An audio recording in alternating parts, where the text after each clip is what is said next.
Good morning everybody. आज SST means social studies का class 10 का सोशल स्टडीज़ की फर्स्ट हिस्ट्री के first lesson rise of nationalism in Europe, यही इसी लेसन से हम लोग पढ़ने जा रहा है। मीन्स ये नेशनलिज्म क्या है। यूरोप में, यूरोप एक कॉन्टिनेंट है। ये कॉन्टिनेंट में पूरे नेशनलिज्म का जो विचार कैसे आया है और वे कैसे कैसे वो लोग एक एक नेशन बनाया है, इसके बारे में देखते हैं। फर्स्ट आपकी क्लास 10 की लेसन में एक पिक्चर दिया है और ये पिक्चर के बारे में देखिएगा। ये एक पेंटिंग है।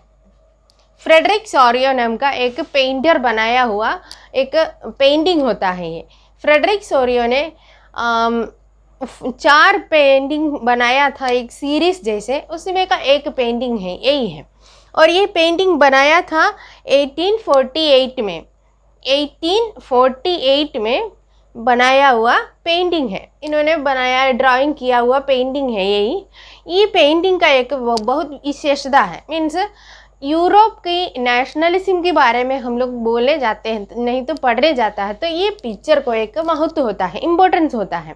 इसलिए इसके क्या इम्पोर्टेंस है, नहीं तो ये पिक्चर की महत्व क्या है, उसके बारे में पहले हम लोग देखते हैं। और ये सबसे पहले ये लेसन की हेडिंग हम लोग देखे हैं, rise of nationalism in Europe. Europe में नेशनलिज्म कैसे उदय हुआ है, नहीं तो कैसे आया है। और ये नेशनलिज्म क्या है। फर्स्ट, नेशनलिज्म वर्ड की मीनिंग क्या है, नहीं तो इसकी मतलब क्या है। नेशनलिज्म मीन्स हिंदी में हम लोग इसकी मीनिंग बोलते हैं राष्ट्रवाद। ये राष्ट्रवाद मीन्स एक्चुअली हम लोग नेशनलिज्म बोलते हैं तो क्या है ये समझेंगे पहले। नेशनलिज्म मीन्स एक नेशन कैसा है और उसके बारे में एक विचार कैसे हुआ है, इसके बारे में है हम लोग इस लेसन में देखते हैं। राष्ट्रवाद क्या है एक्चुअली हम लोग नेशनलिज्म की आइडिया, इसका मतलब यही होता है पुराने समय में हमें मालूम है पूरी वर्ल्ड की शासन कैसा चलता था। सब मोनार्की चलते थे, राज शासन। तो इसकी मतलब एक एक राजा शासन करते थे और राजा का जो मोनार्की को नहीं, हम लोग इसको किंगडम कहते थे। कारण क्या है, जो जैसे एक एक राजा को जो एक राज्य है, नहीं तो अपना किंगडम है, ये किंगडम को एक फिक्स्ड बाउंड्री नहीं होता था। अगर राजा मजबूत है, शक्तिशाली है, तो इनकी जो देश की सीमा बहुत विशाल हो जाता है, क्योंकि वो पड़ोस को भी उस पड़ोसी देशों को भी हमला करके उसी देश को भी अपना अंडर में कर देते हैं और अपने देश को विशाल बना देते हैं। मतलब इनको एक फिक्स्ड सीमा नहीं होता है, बाउंड्री नहीं होता था। जब उनकी शक्ति के अनुसार, नहीं तो उनकी मजबूत की उनकी सेना है और ये युद्ध कैसे चलते हैं, ये कराते हैं, उसके अनुसार ये अपनी देश की बाउंड्री होता था। अगर राजा कमज़ोर है तो इनके पास कितना से एरिया था, नहीं तो इनकी जो किंगडम कितना विशाल था, वो सब इसके हाथ में से छूट जाता है। मतलब पड़ोसी लोग इनसे हमला करके वो अपना वापस ले लेते हैं। हो सकता है तो इनका भी देश को, नहीं तो इनका पास भी जो था वो भी अपना बना देते थे। और यही सिस्टम चलता था पुराने समय में। ये हम लोग ये फ्रेडरिक सोरियो को पिक्चर बनाते हुए कौन सी ईयर में है, 1848 है ना। ये 1848 के समय में भी पूरे कॉन्टिनेंट में, जैसे हमारे एशिया में भी हो, यूरोप में भी हो, अमेरिका में भी हो, अफ्रीका में भी, कोई भी कॉन्टिनेंट के बारे में बात करेगा तो यही सिस्टम चलता था। मीन्स मोनार्की चलते थे और उस समय जो मोनार्की राजा की अंडर में जितना एरिया है उसी को हम लोग किंगडम कहते थे। कारण क्या है कि यही कहें कि सबसे पहले इनके लिए एक बाउंड्री नहीं होता था और एक राजा शासन करेगा तो उनकी जो एरिया के अंडर मीन्स उनकी रीजियन में अलग अलग भाषा बोलने वाले होता था, अलग अलग। इनके लिए कोई यूनिटी नहीं था, कोई भी यूनिटी इसी राज्य शासन में नहीं चलता था। इसलिए नेशन नाम का एक विचार उस समय नहीं कर सकते थे। फिर कैसे ऐसा एक विचार आया कि नेशन का मीन्स हम लोग एक देश होगा और हमारे लिए एक स्पेशल आइडेंटिटी होगा, नहीं तो हमारे लिए एक स्पेशल एक यूनिटी होगा। ऐसे विचार इन लोगों के अंदर कैसे आया है इसके बारे में देखते हैं। और उसीलिए नेशनलिज्म क्या है, मीन्स नेशनलिज्म मीन्स यूनिटी और ए नेशनल फीलिंग होता है।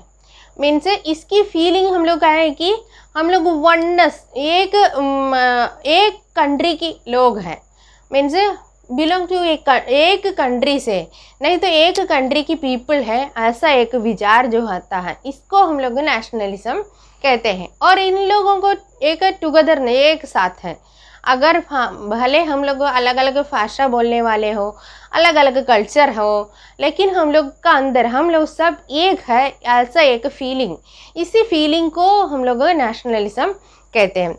और ये नेशनलिज्म के लिए और यही विचार कैसे आया है और ये लोग नेशनलिज्म का, नहीं तो एक एक नेशन कैसे बना है इसके बारे में हम लोग पढ़ने जा रहा है। उसके पहले ये पिक्चर देखते हैं। देखिएगा यहाँ पे एक पेंटिंग है, हम लोग ऑलरेडी बताया कि ये पेंटिंग ने फ्रेडरिक सोरियो ने बनाया था।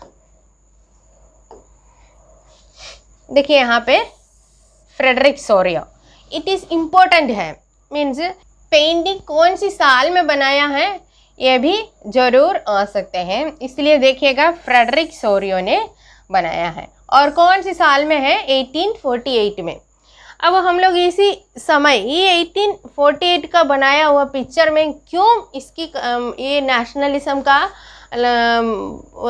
वर्ड में, नहीं तो ये टॉपिक में इनकी पिक्चर को इतना इम्पोर्टेंस क्या है इसके बारे में पहले देखते हैं। सबसे पहले हमें मालूम है ये 1848 के समय में एक ही नेशन है, नेशन मीन्स हम लोग को यही कह सकते हैं फ्रांस अपना आज़ादी प्राप्त किए थे मोनार्की से और यही एक नेशन बना था। उसके अलावा यूरोप में भी कोई भी कंट्री एक नेशन नहीं कह सकते। हमें मालूम है जर्मनी, क्लास 9 में आप लोग ऑलरेडी पढ़े हैं जर्मनी की और जर्मनी का कैसे नेशनलिज्म जर्मनी कैसे आज़ादी प्राप्त किया है, नहीं तो वो लोग कैसे नेशन बनाया है, और रशियन रेवोल्यूशन के बारे में और फ्रेंच रेवोल्यूशन के बारे में भी हम लोग पढ़े हैं। और रशियन केवल इसमें फ्रांस को छोड़ करके कोई भी कंट्री उस समय आज़ाद नहीं था, मीन्स बाकी सब कंट्री किंगडम था, कोई भी नेशन नहीं बना था।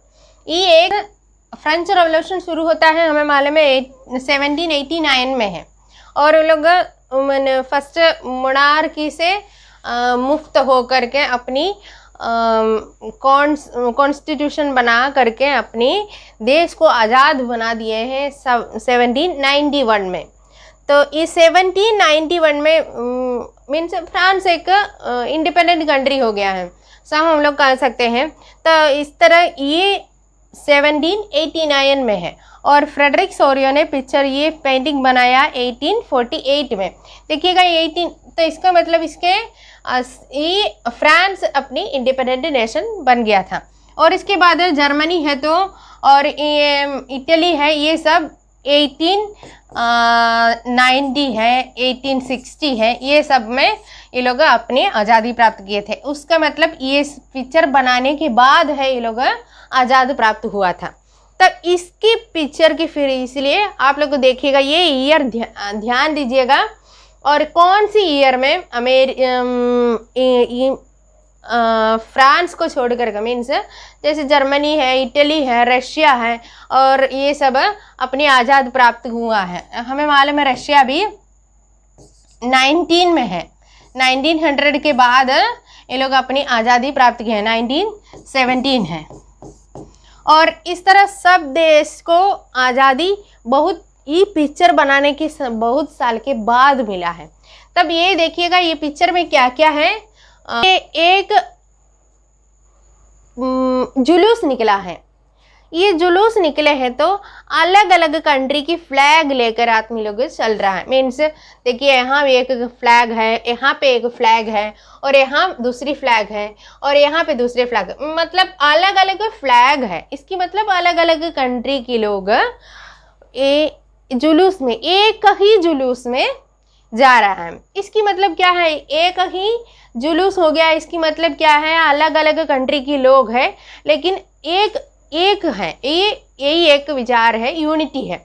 और उसके बाद ये लोग सब लोग जा रहे हैं, देखिए स्टैच्यू ऑफ लिबर्टी को होमेज देते हुए, और ये सल्यूट करते हुए जा रहा है। स्टैच्यू ऑफ लिबर्टी मीन्स हमें मालूम है स्टैच्यू ऑफ लिबर्टी, ये इसकी ये फिगर के नाम से ही इसकी मीनिंग हमें समझ में आता है। Statue of liberty, liberty means आज़ादी होता है, तो ये स्टैच्यू ऑफ लिबर्टी को सल्यूट करते हुए जा रहा है। और ये लोग जाते समय देखिएगा उसमें सब आदमी हैं, औरत है, और छोटे बच्चे हैं, बड़े हैं, बूढ़े लोग हैं, मीन्स सारे प्रकार के लोग, मीन्स हर एज के लोग इसमें हैं।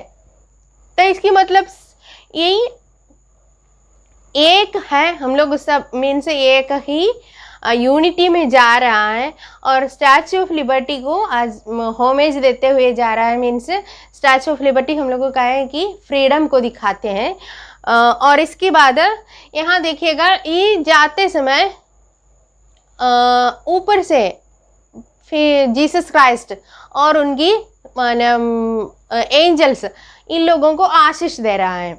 और इसमें इस समय देखिएगा यहाँ कुछ रिमाइंस दिख रहा है।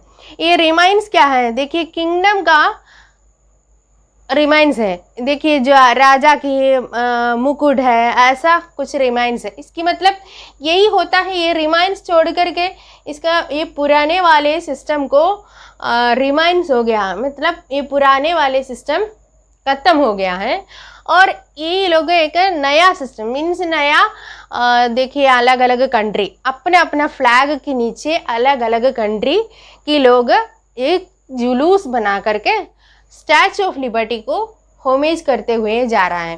तो यही पिक्चर बनाते हैं। इसके मतलब अलग अलग कंट्री के लोग बोले तो इसमें देखिए फ्रांस के लोग हैं, रशिया के लोग हैं, जर्मनी के लोग हैं, अमेरिका के लोग हैं। इसका मतलब अलग अलग कंट्री के लोग बोलेगा तो अलग अलग नेशन हो गया है। अलग अलग नेशन के लोग सब क्या है, आज़ाद है, फ्रीडम चाहता है, और यही इसलिए स्टैच्यू ऑफ लिबर्टी को होमेज देते हुए जा रहा है। और सब किस में से मुफ्त हो गया है कि यही मोनार्की से, नहीं तो पुरानी जो सिस्टम था उसमें से मुफ्त होकर के फ्री होकर के जा रहा है। मतलब ये रिमाइंड हो गया है, मतलब ये सिस्टम ख़त्म हो गया है। और ये पिक्चर है फेमस होने के कारण, देखिए इसका कारण हम लोग कहा है कि 1848 में ये बनाया है। उस समय फ्रांस के अलावा कोई भी देश मीन्स एक नेशन नहीं था, जैसे एक इंडिपेंडेंट किंगडम नहीं तो इंडिपेंडेंट नेशन नहीं बना था। और इस कारण से इनकी पिक्चर को एक उस समय सब लोग एक यूटोपियन विजन कहते थे। यूटोपियन विजन मीन्स यूटोपिया नाम का एक देश है ही नहीं, लेकिन हम लोग का कल्पना है, और इनकी कल्पना था उस समय का, लेकिन इनकी कल्पना क्या हो गया है, बाद में सच हो गया है। इनकी कल्पना बाद में सच हुआ है, और इस कारण से इनकी यही पेंटिंग वर्ल्ड फेमस हो गया है। और इसलिए यही नेशनलिज्म, राइज ऑफ नेशनलिज्म नाम का यही इस लेसन का इनकी पिक्चर इम्पोर्टेंट होता है।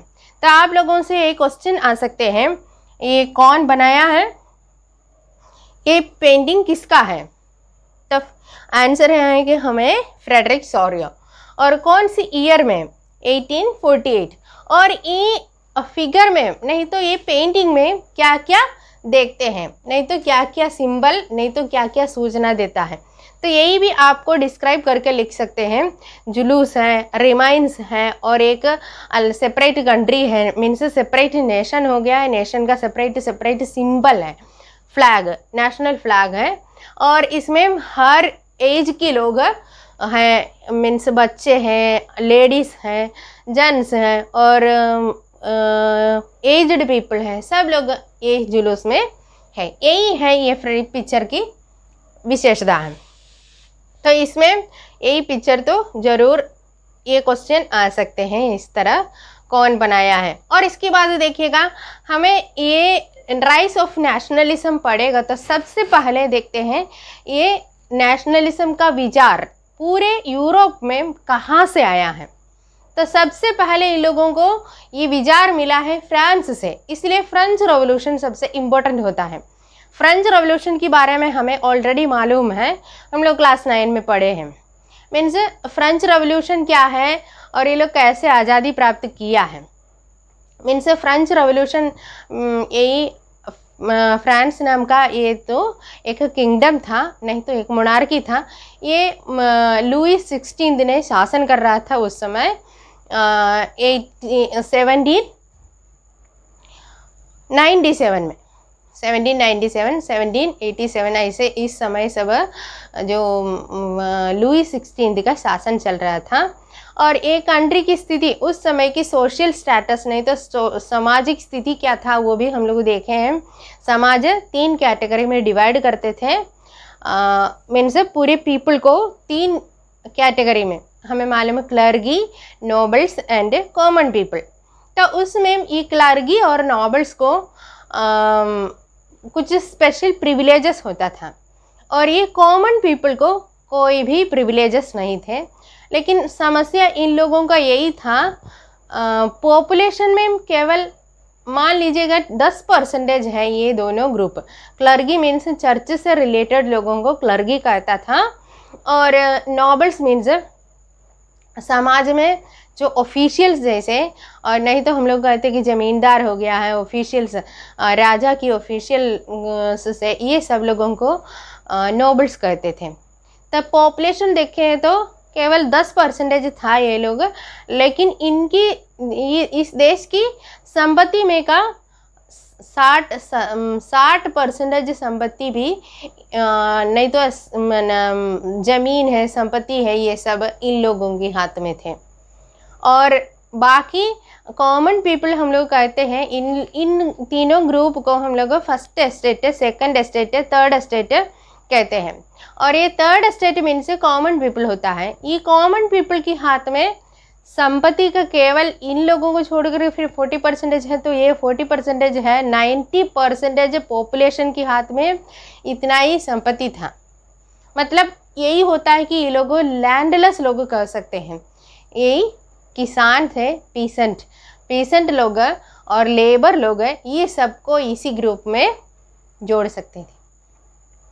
लेकिन स्पेशल प्रिविलेज है, इसके बारे में हम लोग बोले हैं फर्स्ट और सेकंड एस्टेट के लोगों को। ये प्रिविलेज से ही था, इन लोगों को कोई टैक्स नहीं देना था। सरकार के लिए जो भी टैक्स भरने का जिम्मेदारी पूरा ये कॉमन पीपल का मीन्स थर्ड एस्टेट का था।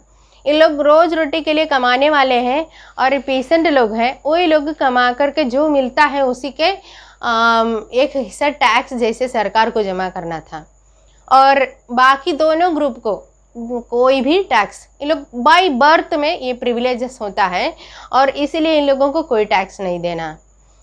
और टैक्स भरने का जिम्मेदारी पूरा कॉमन पीपल का था। और ये कॉमन पीपल ने इसी से ही परेशान हो जाता था। मीन्स कई प्रकार की टैक्स, डायरेक्ट और इनडायरेक्ट टैक्सेस, और ये जो संपत्ति जो कमाएगा उसमें का 10% पहले चर्च में जाएगा, टाइथ बोलते थे।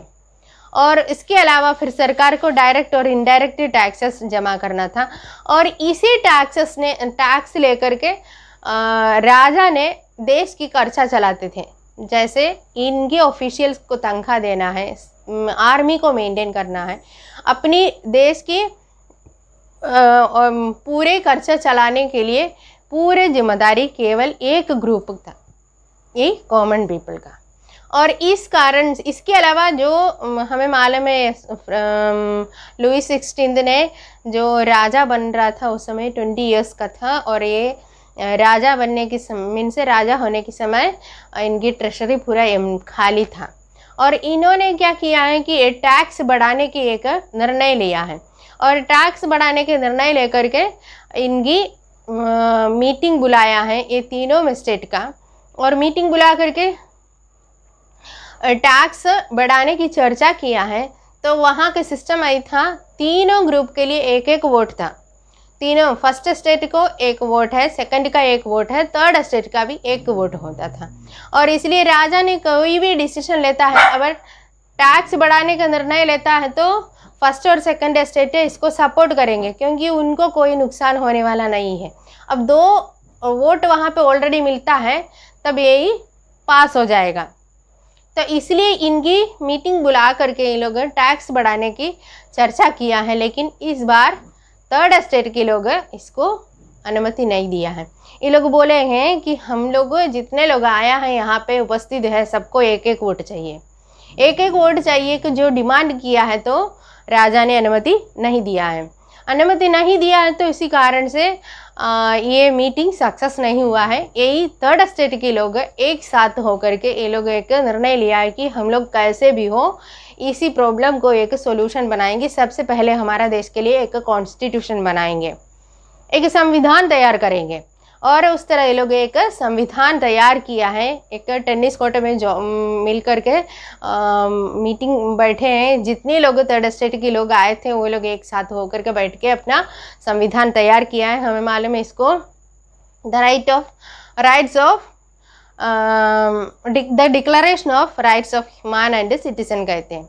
और ये संविधान तैयार किया है और इसको लागू कराने के लिए ये लोग राजा से डिमांड किया, लेकिन राजा पहले तैयार नहीं था। इसके गुस्से में फिर क्या हो गया है, वहाँ पे रिवोल्ट हुआ है। इसी रिवोल्ट में ये लोग बास्टिल को फूंक दिए और राजा ने क्या किया है, ये प्रॉब्लम को सॉल्व करने के लिए पड़ोसी से अपना सेना को अपना पड़ोसी देश में से मीन्स उनकी रिलेटिव से अपना देश को ये रिवोल्ट को नहीं तो अपने लोगों को दबा करके ये प्रॉब्लम सोल्व करने के लिए आर्मी मंगाया। इसी गुस्सा में ये लोग पूरे मीन्स कंट्री साइड में मीन्स विलेज एरिया पूरा हर जगह रिवोल्ट शुरू किया है। लास्ट राजा को इसको एडमिट करना पड़े हैं और उस तरह ये संविधान को एडमिट करते हुए फ्रांस एक कॉन्स्टिट्यूशनल मोनार्की बन गया है। कॉन्स्टिट्यूशनल मोनार्की बनने के बाद फिर ये लोग जो कुछ समय के बाद एकदम कंप्लीट रिपब्लिक बन गया है। राजा शासन से राजा को हटा करके पूरे फ्रांस को एकदम एक रिपब्लिक बना दिए हैं। और रिपब्लिक बना दिए तो उसमें से कुछ आइडियाज़ बाकी लोगों को मीन्स इन पूरे यूरोप की बाकी जो नेशन राज्य लोगों को मिल गया है, बाकी लोगों को मिल गया। इसका मतलब यही होता है, फर्स्ट उसमें का एक पॉइंट मिला है ला पैट्रे। ला पैट्रे मीन्स फादरलैंड है। और इसके बाद है ले सिटियोन। ले सिटियोन मीन्स पीपल मीन्स सिटीजन। तो यही मतलब यही होता है, एक हम लोग एक देश की है मीन्स फ्रांस हमारे फादरलैंड है और उसी देश की सारे लोग सारे पीपल उस देश की बच्चे। हम लोग यही कहते हैं कि हमारे देश को हम लोग भारत माता का बच्चे मानते हैं। उसी तरह यही विचार सबसे पहले फ्रांस में हुआ था। इसको हम लोग कहते हैं कि ला पैट्रे एंड ले सिटियोन कहते हैं। और यही सबसे पहला पॉइंट यही मिला है फ्रेंच रेवोल्यूशन से। French revolution led to the transfer of sovereignty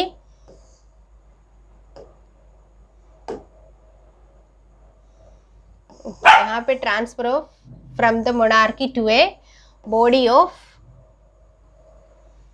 French citizen. French citizen के हाथ में ही अधिकार आ गया है। और इससे फ्रेंच रेवोल्यूशन से हमें यही आइडिया मिलता है, फादरलैंड एंड ले सिटियन।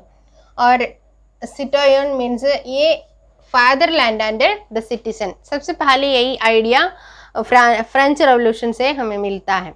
और इसके बाद ए न्यू फ्लैग और इसके साथ equal rights enjoying means unified enjoying equal rights under a constitution.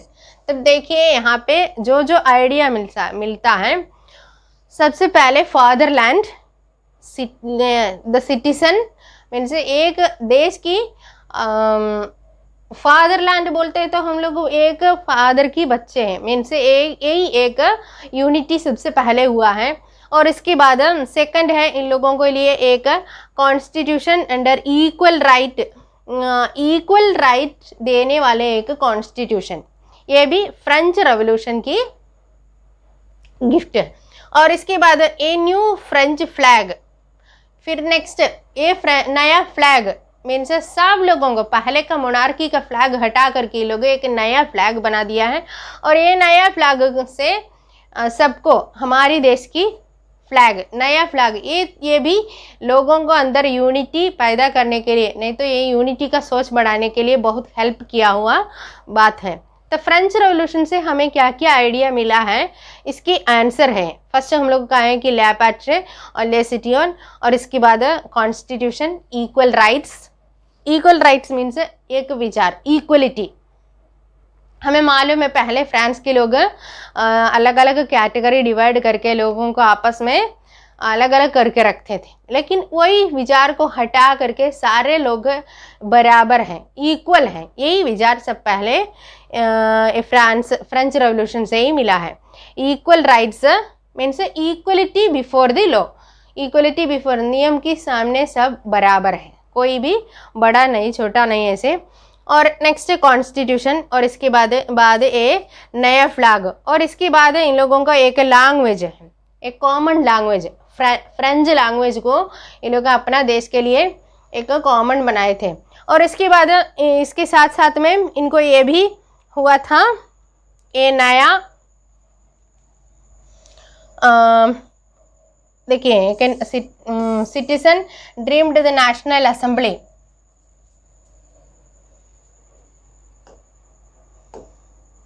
Citizen renamed the national assembly.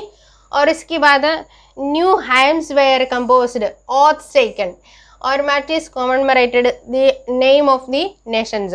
और ये centralised administrative system was put in place, देखिए एक सेंट्रलाइज्ड एडमिनिस्ट्रेटिव सिस्टम, इसका मतलब ये पहले राजा शासन करते थे, उसकी हटा करके हम लोग को कहें कि पीपल की सेलेक्टेड पीपल मीन्स पीपल के द्वारा सेलेक्ट किया हुआ एक गवर्नमेंट सिस्टम ये लोग तैयार किए थे।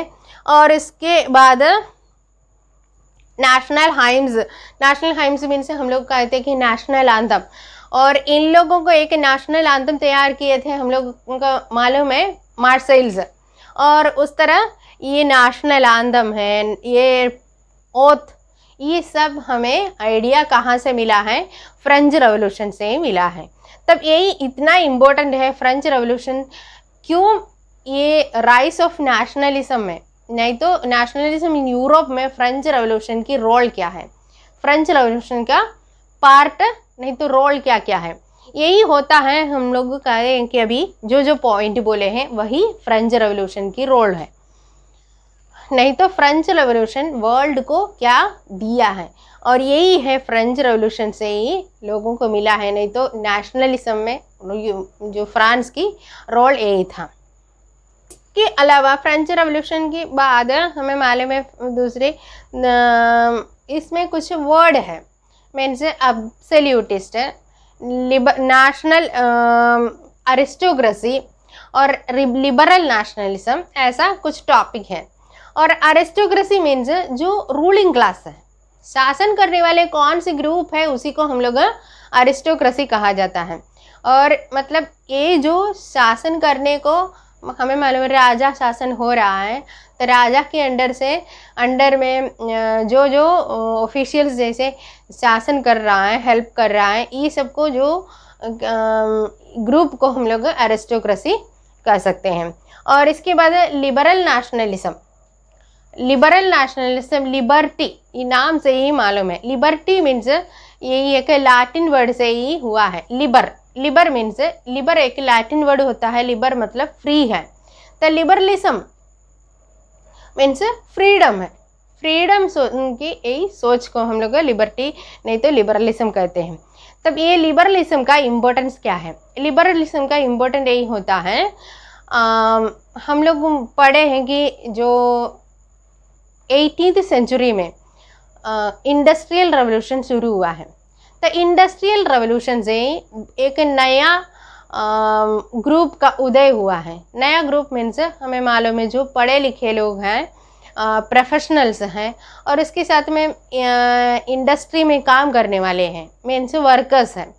और ये सब ग्रुप को मीन्स उन लोगों के पास पैसा है, लेकिन जो ज़मींदार जैसे, नहीं तो नॉबल्स जैसे, जो हायर सोसाइटी जैसे उतनी पैसा नहीं है, तब पुअर भी नहीं है, तब गरीब भी नहीं है, उतनी अमीर भी नहीं है, ये दोनों के बीच में है।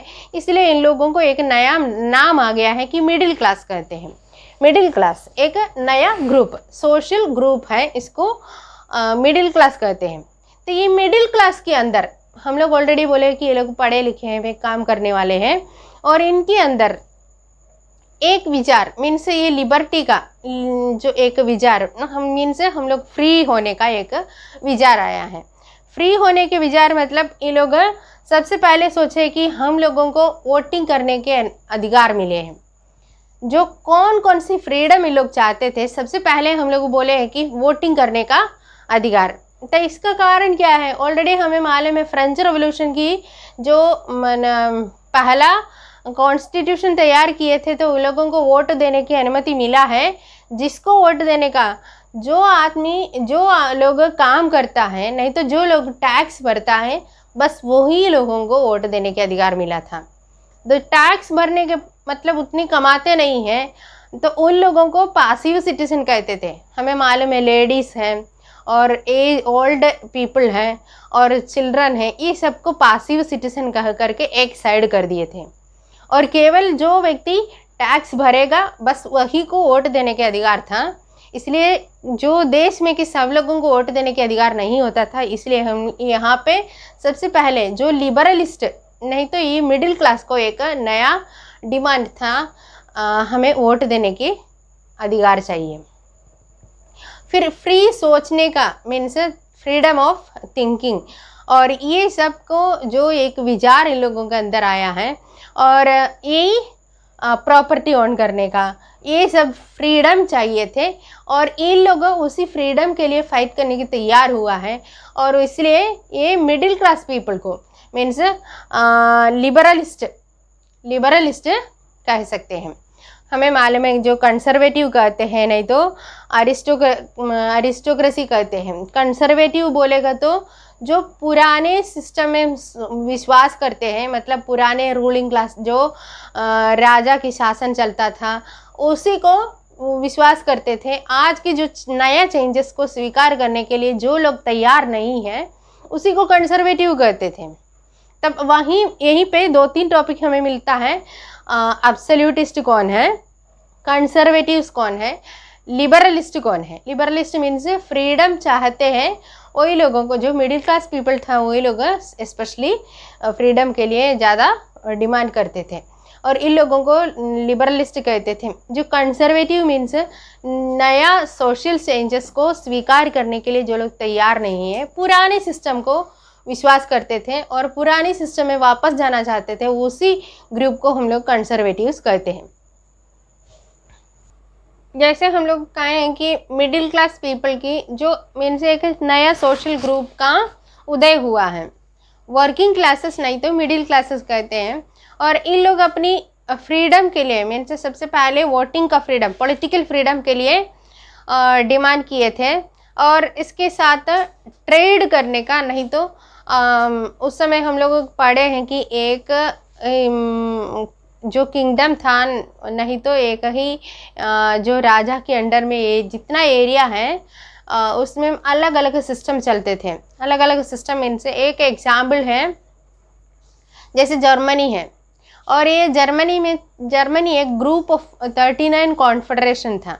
ये 39 कॉन्फेडरेशन में भी अलग अलग करेंसी चलते थे, अलग अलग लैंग्वेज चलता था, अलग अलग वेइंग सिस्टम चलते थे, और इस कारण से ट्रेडिंग करने वाले को बहुत समस्या होता था। एक जगह से एक मीन्स मान लीजिए हम लोग आज स्टेट कहते थे, एक स्टेट से दूसरी स्टेट में पहुँचेगा तो वहाँ पे वेइंग सिस्टम अलग है और वहाँ की टैक्स अलग है। तो उसी से जो ट्रेड करने वाले ट्रेडर्स हैं ये सब परेशान हो जाता था। तब ये लोग इसी से एक फ्रीडम चाहते थे और इसके लिए सोल्वरिन नाम का एक कस्टम यूनियन का आविष्कार हुआ है।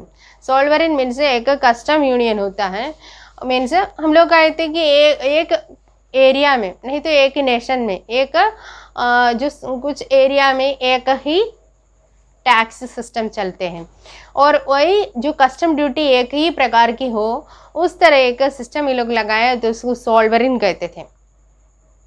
और इसके अलावा फिर नेक्स्ट टॉपिक है हमारे 15 न्यू कंजर्वेटिज्म।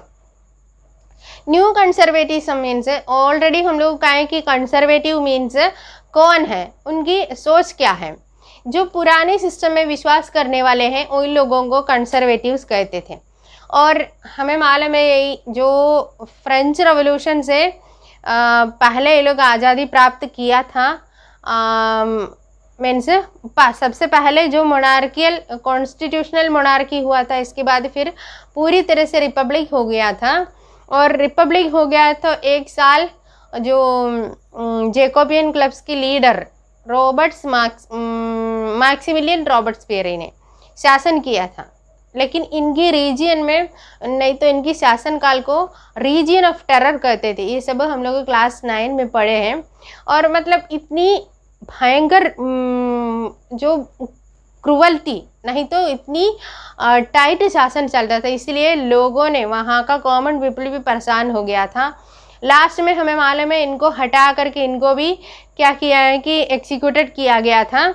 और इसके बाद एक डायरेक्टर बोर्ड को सेलेक्ट किए थे गवर्नमेंट बनाने के लिए और ये डायरेक्टर बोर्ड के द्वारा शासन चलाया है, लेकिन ये डायरेक्टर बोर्ड भी सक्सेस नहीं हुआ है।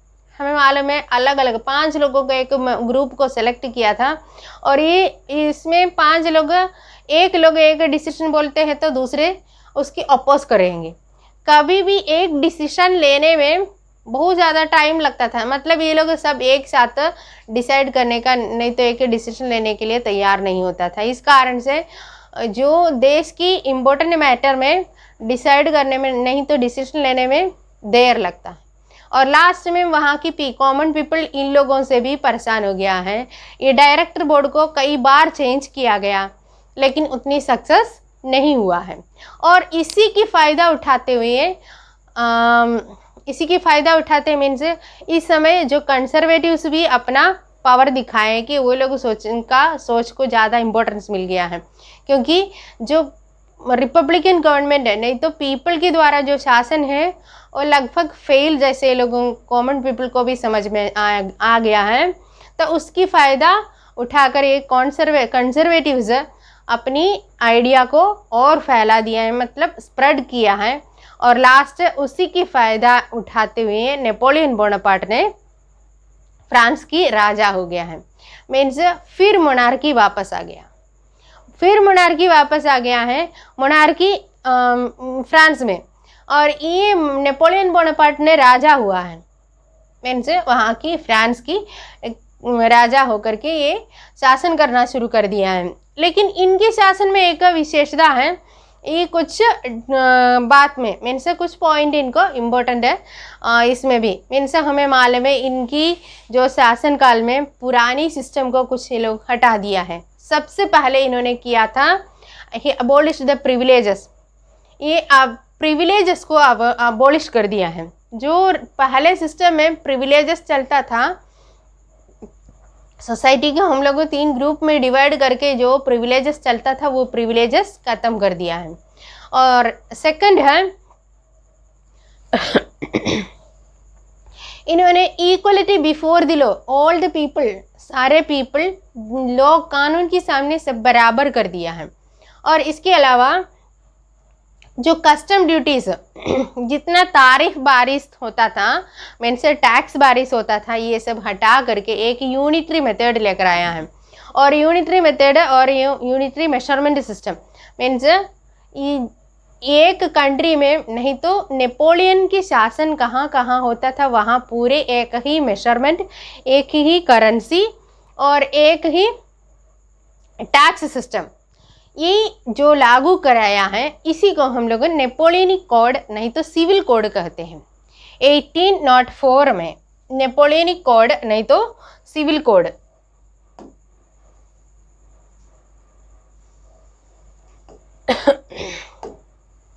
देखिएगा 1804 में द नेपोलियनिक कोड और सिविल कोड कहते हैं, और ये usually known as the Napoleonic code.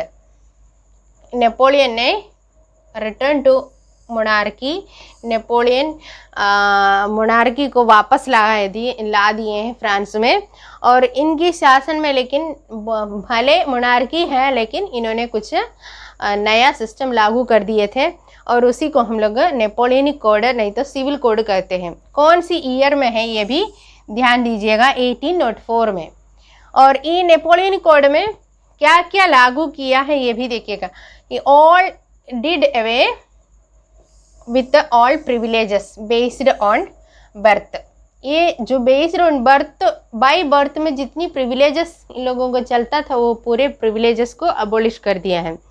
और इसके बाद next established equality before the law. Second point यही है, established equality before the law. और थर्ड पॉइंट है and secured the right to property. सबको प्रॉपर्टी की अधिकार, मीन्स सबको अपनी संपत्ति कमा सकते हैं, सबको प्रॉपर्टी अर्न कर सकते हैं। और इसके बाद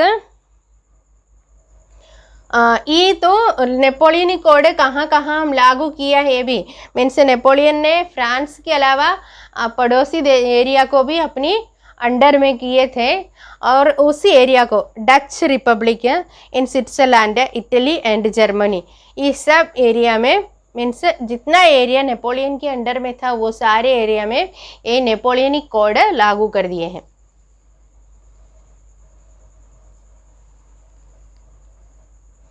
और उसके बाद नेपोलियन ने सिंपलाइज्ड,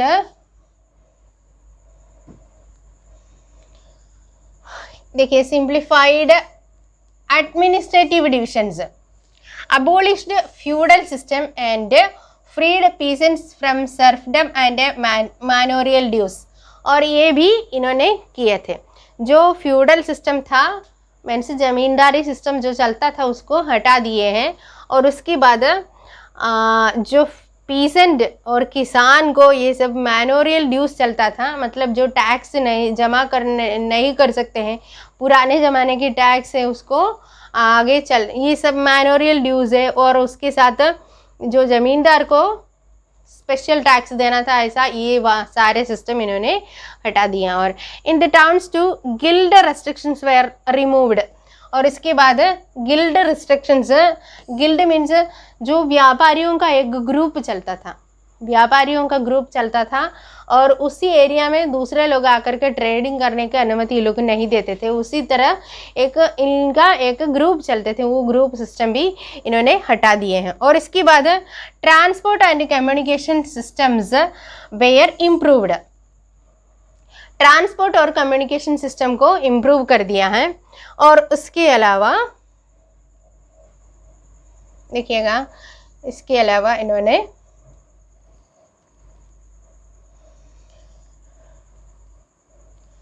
businessmen and a small scale product of crude in particular regions, means is uniform of realized that uniform of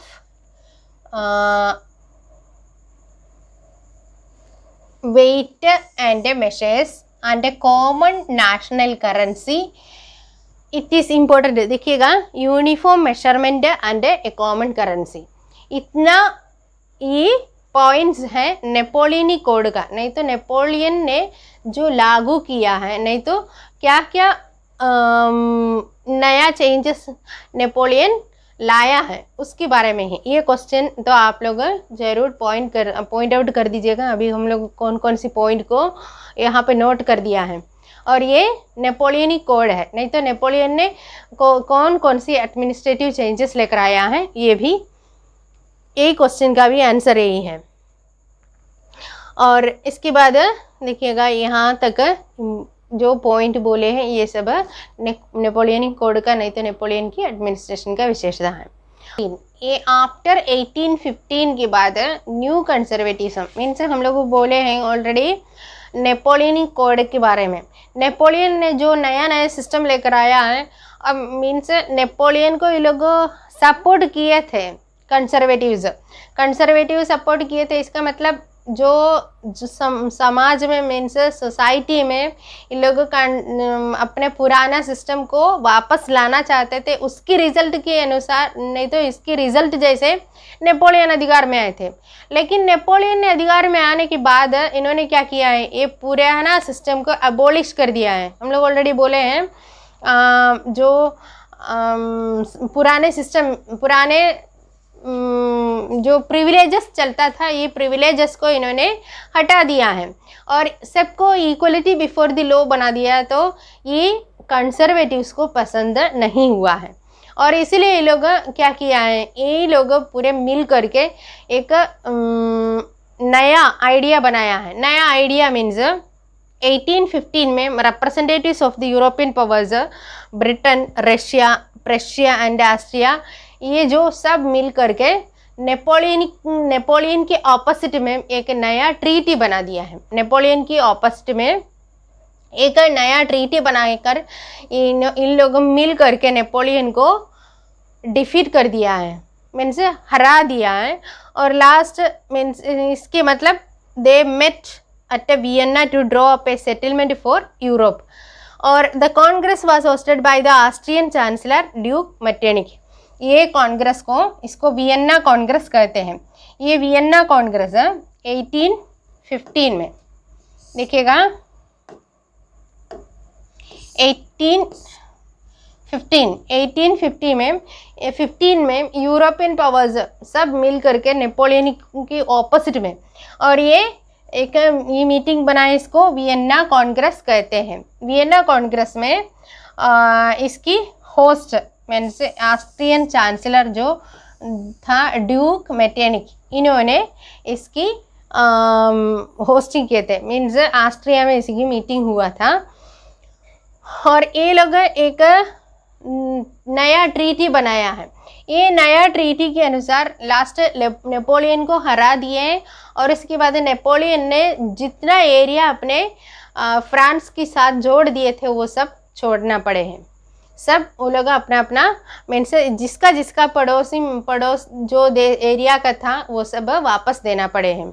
युद्ध हुआ है, नहीं तो वार हुआ है नेपोलियन की अपोजिट में, नेपोलियन उसमें हार गए हैं। हमें इनको लास्ट नेपोलियन को डिपोर्ट कर दिया है, वहाँ से सेंट हेलेना नाम का एक आइलैंड में इनको हटा दिए, छोड़ दिए थे।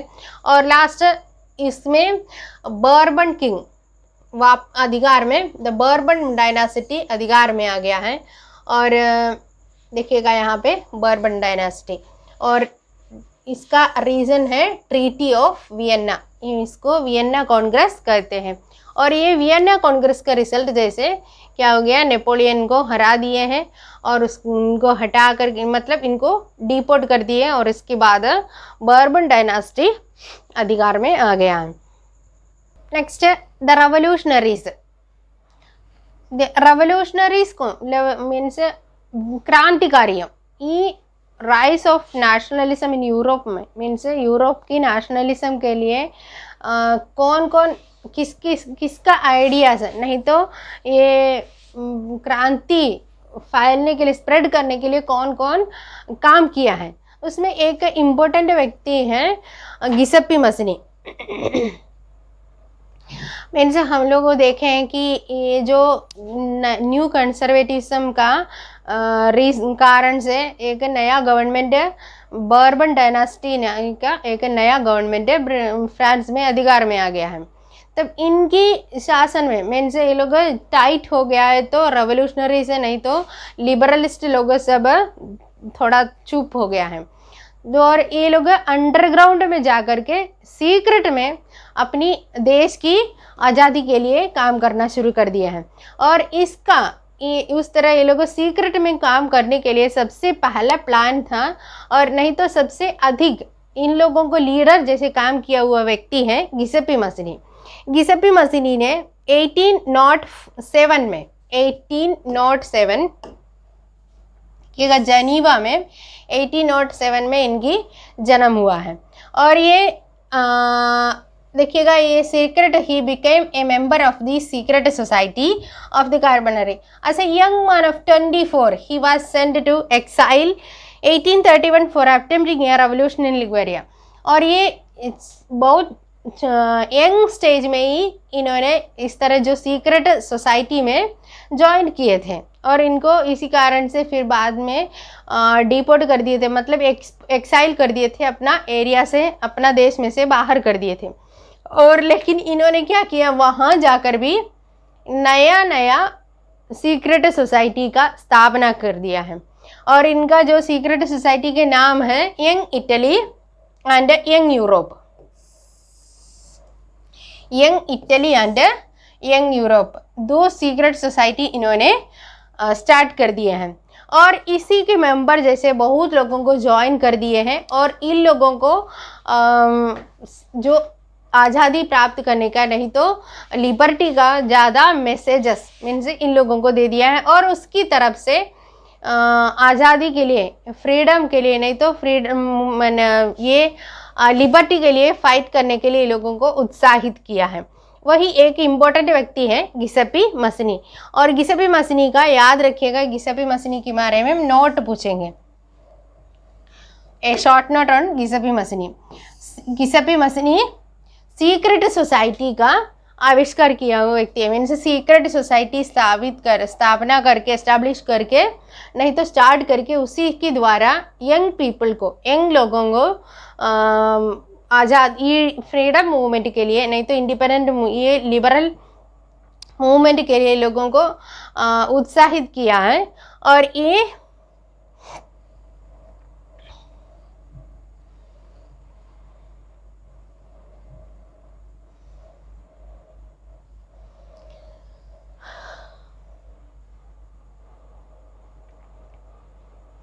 देखिए इनकी मॉडल की society, secret societies were set up in Germany, France, Switzerland and Poland. और ये इनकी जैसा means young Italy and young Europe नाम का दो सीक्रेट सोसाइटी को इन्होंने ऑर्गेनाइज किए थे। और इनकी मॉडल को देख करके ये यूरोप की अलग अलग कंट्री में उस तरह सीक्रेट सोसाइटी फॉर्म हो गया है। फ्रांस में, जर्मनी में, स्विट्जरलैंड में, पोलैंड में, और सब जगह इस तरह सीक्रेट सोसाइटी फॉर्म करना शुरू कर दिया है। तब ये वहाँ की राजा लोग मीन्स वहाँ की जो मोनार्क लोगों को भी डर हो गया है कि इस तरह जो सीक्रेट सोसाइटी फॉर्म करते जा रहा है तो उसी से लोग ज़्यादा प्रभावित हो रहा है, यंग पीपल्स, और यही हमारे लिए बहुत खतरा है। और इसलिए मेटेनिक ने एक इनके ऊपर एक टिप्पणी किया था, देखिएगा, the most dangerous enemy of the social order, the most dangerous enemy of the social order. तब ये भी एक क्वेश्चन है, हु टोल्ड दिस कमेंट, ये कमेंट किसने किया था? ड्यूक मेटेनिक ने किया था। किसके ऊपर? जो गिसेपी मसनी के ऊपर इन्होंने यही टिप्पणी किए थे। देखिए, the most dangerous enemy of the social order. और ये सोशल ऑर्डर का सबसे खतरनाक एनिमी है यही ड्यूक मेटेनिक ने। और यही याद रखिएगा, ये भी एक पॉइंट है, एक क्वेश्चन है।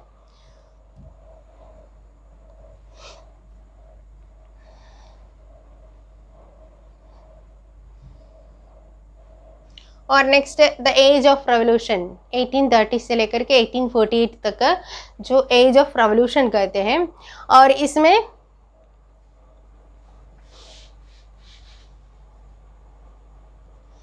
फर्स्ट अपहीवल, सबसे पहले रेवोल्यूशन हुआ था, टुक प्लेस इन फ्रांस। देखिएगा, the first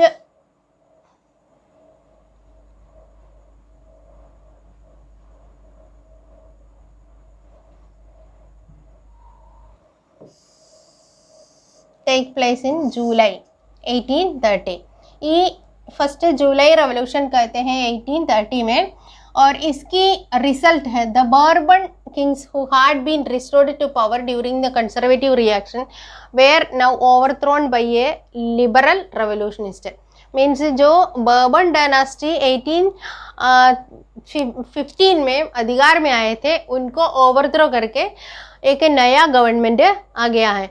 देखिएगा, were overthrown by liberal revolutionaries. ये लिबरल रेवोल्यूशनरीज मिल करके यही जो बर्बन डायनास्टी को हटा करके एक नया गवर्नमेंट का स्थापना किया है. इसको हम लोग जुलाई रेवोल्यूशन कहते हैं. देखिएगा 1830 में जुलाई में. और इसकी रिजल्ट जैसे देखिएगा, installed a constitutional monarchy with Louis Philip.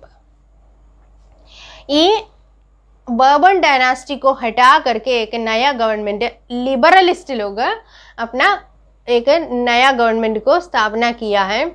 और ये एक गवर्नमेंट को कॉन्स्टिट्यूशनल मोनार्की कहते हैं. मीन्स राजा जैसे शासन में आ गया है, लेकिन कॉन्स्टिट्यूशन के आधार पर शासन करेंगे. और इसको हम लोग जुलाई रेवोल्यूशन कहते थे. तो July revolution sparked an uprising Brussels with. और ये जुलाई रेवोल्यूशन के रिजल्ट है. देखिएगा, इसके कारण से, नहीं तो इसकी देख करके उत्तेजित होकर के Brussels which led to Belgium breaking away from the United Kingdom of Netherland. और ये इसकी देखा देखी, ये जुलाई रेवोल्यूशन को देखा देखी करके ये लोग बेल्जियम ने यूनाइटेड किंगडम की पार्ट जो नेदरलैंड से अलग हो गया है. नेदरलैंड से अलग होकर बेल्जियम अपनी इंडिपेंडेंट किंगडम बना दिया है. और ये जुलाई रेवोल्यूशन की रिजल्ट है. नहीं तो इसी को देखा देखी यही हुआ था. और इसके बाद देखिए, नेक्स्ट जो 1830 से लेकर के 1848 तक एज ऑफ रेवोल्यूशन कहते हैं. तो कौन कौन से रेवोल्यूशन हो गया है. फर्स्ट हम लोग देखें कि यहाँ पे जुलाई रेवोल्यूशन फ्रांस में हुआ है. और सेकंड यहाँ पे बेल्जियम ने यूनाइटेड किंगडम से अलग हो गया है. और third, Europe was the Greek war of independence. Sorry, ये ग्रीक वार ऑफ इंडिपेंडेंस कहते हैं. Greek war of independence means Greece had a part of the Ottoman empire. और ये 15th सेंचुरी से लेकर के ये ग्रीस ऑटोमन एम्पायर के अंडर में थे. और ये ऑटोमन एम्पायर से ग्रीस अलग हो गया है, मीन्स इंडिपेंडेंट बन गया है. कौन सी ईयर में देखिएगा, ये लोग स्टार्ट किए थे ग्रीक विच बिगैन इन 1821 में. और इसके बाद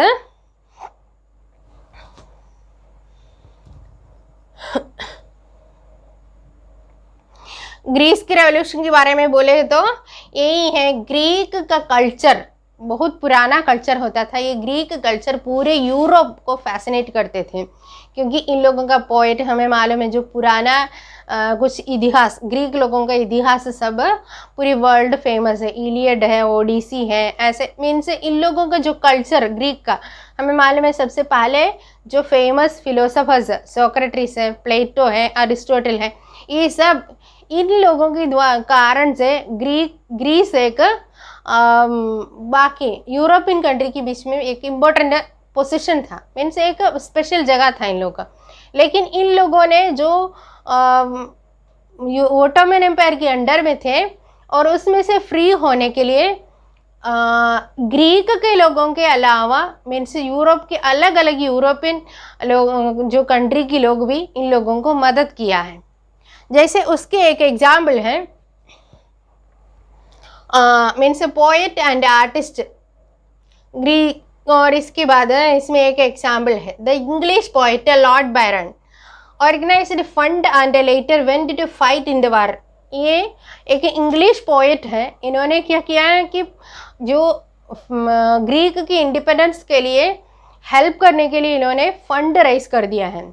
स्वयं इन्होंने फंड राइज करने की हेल्प कर दी. और इसके बाद स्वयं फाइट करने गया है. जो देखिएगा, went to fight in the war.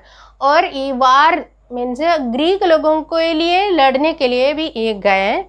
और इसके बाद were he died on fever in 1824 में इन्होंने वहाँ पे ये ग्रीक वार में पार्टिसिपेट करते हुए उस समय फीवर होकर के मर गया। मतलब ये तो इंग्लिश मैन, इंग्लैंड की आदमी है, ग्रीस का नहीं है, फिर भी युद्ध करने के लिए गया था। इसका कारण हमें मालूम है, ग्रीक कल्चर बहुत लोगों को प्रभावित करते थे। The ancient sympathies, European who had sympathies for ancient Greek culture, ये पुराना ग्रीक कल्चर के कारण से। इनसे poet and artist lauded Greece as the cradle of European civilization, ये यूरोपियन सिविलाइजेशन की पलना माना जाता था ग्रीस को, इसलिए बाकी लोग भी ग्रीस को बहुत सपोर्ट किया है अपना आज़ादी के लिए। और लास्ट में the treaty of Constantinople in 1832 recognised Greece as an independent nation. 1832 में ग्रीस को एक इंडिपेंडेंट नेशन बना दिया है और इसको ट्रीटी ऑफ कॉन्स्टेंटिनोपल कहते हैं। ट्रीटी ऑफ कॉन्स्टेंटिनोपल कौन सी ईयर में है ये भी ध्यान दीजिएगा। Recognised Greece as an independent nation.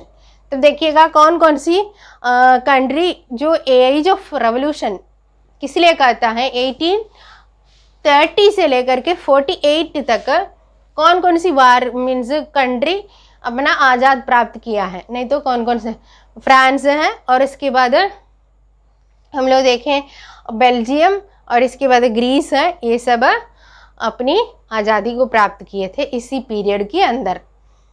और इसके बाद नेक्स्ट टर्म है the romantic imagination and the national feeling. The romantic imagination means ये एक कल्चरल मूवमेंट है, मीन्स लोगों को यूनिफाई करने के लिए कल्चर के द्वारा लोगों को प्रभावित करना है। और उसके लिए ये लोग फोक सॉन्ग्स है, फोक डांस है, जो पुरानी कल्चर को सबको याद दिलवाते हैं, उसके लिए जो मूवमेंट हुआ है उसी को हम लोग रोमांटिक मूवमेंट है, नहीं तो romantic imagination and national feeling. और ये रोमांटिसिज्म कहते हैं इसी मूवमेंट को। Romanticism means actually romanticism means एक कल्चरल मूवमेंट है, हमारी कल्चर के द्वारा मीन्स कल्चर को और एक्सपो करके लोगों को प्रभावित करके यूनिफाई करना है। और कल्चर के द्वारा यूनिफाई करने के लिए लोग प्रयास किया है, उसके लिए सबसे ज़्यादा फोक सॉन्ग्स है, पुराना फोक डांसेस है, ये सबको इम्पोर्टेंट दिया है। ड्रामा है और ये ओपरा है, ये सब के द्वारा ये लोगों को प्रभावित करने के प्रयास किया है। इसी मूवमेंट को रोमांटिसिज्म कहते हैं। और नेक्स्ट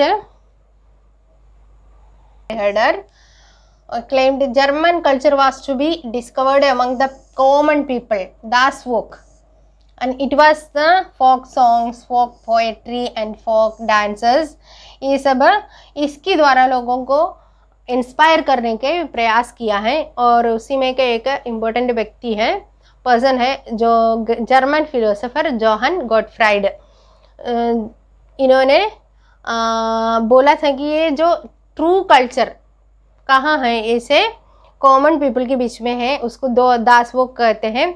और इसीलिए मीन्स ये मेंटालिटी को, नहीं तो ये सोच को डेवलप करने के लिए, नहीं तो और प्रभावित करने के लिए ही इन्होंने फोक सॉन्ग्स, फोक पोएट्री, फोक डांस ये सब को द्वारा प्रयास किया है। और यही रोमांटिसिज्म कहा जाता है, मीन्स यही मूवमेंट को। और इसके बाद देखिएगा इसमें का एक और इम्पोर्टेंट है the emphasis on the vernacular language. Vernacular language means local language, local language को और एम्फसाइज करके लोगों को अंदर, जो हमें मालूम है फोक डांसेस सब एक एक रीजन का जो लोकल लैंग्वेज में ही होता है, और उसके द्वारा लोगों को यूनिफाई करने के लिए लोगों को बहुत प्रयास किया था। उनके उसी में एक व्यक्ति हैं कारोल कुर्स्पिंस्की। ये सब देखिएगा जो जर्मन गॉटफ्राइड हर्डर, ये सब रोमांटिसिज्म जो मूवमेंट से लोगों को प्रभावित करने के प्रयास किया था। नेक्स्ट पॉइंट है, देखिएगा हेडिंग देखिए, hunger hardship and popular revolt.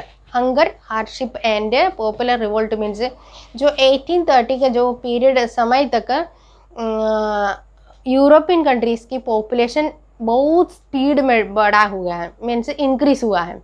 तो पॉपुलेशन इंक्रीज होने के अनुसार फूड का डिमांड भी बढ़ता है, लेकिन ये फूड की डिमांड बढ़ते हैं तो उतना जो जितना चाहते हैं उतना फूड अवेलेबल नहीं होता है, तो फूड की प्राइस बढ़ जाते हैं। तो ये फूड की प्राइस बढ़ जाता है तो कॉमन पीपल को ये एक्सेसिबल नहीं है, मीन्स कॉमन पीपल को ये प्राप्त करना उतना पॉसिबल नहीं होता है। तो यही समस्या बना दिया है गांव में, टाउन में, मीन्स स्पेशली टाउन एरिया में फूड के लिए बहुत प्रॉब्लम हुआ है। और ये फूड के लिए प्रॉब्लम हुआ है तो मीन्स हमें मालूम है जो डिमांड बढ़ जाते हैं तो उसकी प्राइस बढ़ जाता है और ये सब लोगों को जल्दी मिलता नहीं है। और जितना प्राइस बढ़ जाएगा तो कॉमन पीपल को इतना ये उसी प्राइस में खरीदना भी पॉसिबल नहीं है। ये सब प्रॉब्लम को ले करके पूरी मतलब फूड को डिमांड करते हुए कॉमन पीपल रोड में उतर गया है। मीन्स इन लोगों को जो फूड नहीं मिल रहा है, खाना भी नहीं मिल रहा है और इसकी प्राइस भी बहुत ज़्यादा हो गया है। इसी के चलते कॉमन पीपल में रोड पे उतर गया है और ये एक रिवोल्ट शुरू कर दिया है। रिवोल्ट का कारण हुआ, वाइड स्प्रेड हो गया है ये तो पूरे कंट्री, मीन्स जो टाउन एरिया में और इसके बाद वो विलेज एरिया में सब जगह यही प्रॉब्लम शुरू हुआ है। Food shortage and widespread unemployment brought the population of Paris out of the road और इस barricades were erected and Louis Philippe was forced to flee. Last राजा ने वहाँ से भाग गया है। देखिएगा यहाँ पे दिस 1848 में ये प्रॉब्लम बहुत सीवियर हो गया है, बहुत ज़्यादा हो गया है और उसके रिजल्ट करते हुए पीपल तो रोड पे उतर गया है। लास्ट राजा वहाँ से भाग गया।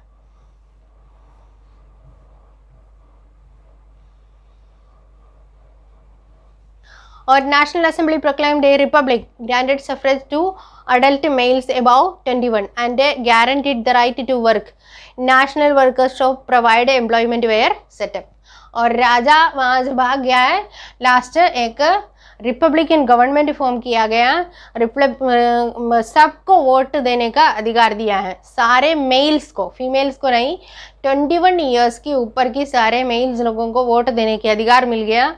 और लास्ट और सबको guaranteed for the work, a right to work, सबको जो काम करने के अधिकार मिल गया है। और national workshop to provide employment were set up, सबको जॉब करने देने के लिए, जो एम्प्लॉयमेंट देने के लिए नया नया वर्कशॉप सब सेटअप किया गया है।